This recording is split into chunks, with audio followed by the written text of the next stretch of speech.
No battery lasts forever, and that includes the one in your key fob. But fortunately, replacing it is easier than you think. All you need is a small, flat blade screwdriver and a new battery. In this case, a CR2032 3V.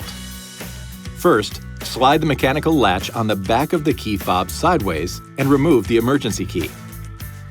Insert a flat blade screwdriver into the gap next to the emergency key slot and carefully pry the cover slightly open. Using your fingers, separate the case.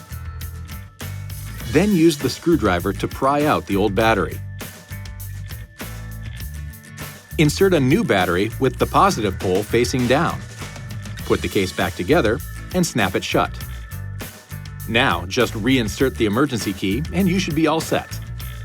This video is not intended to take the place of your owner's manual. For complete details and other important safety information, please see your owner's information.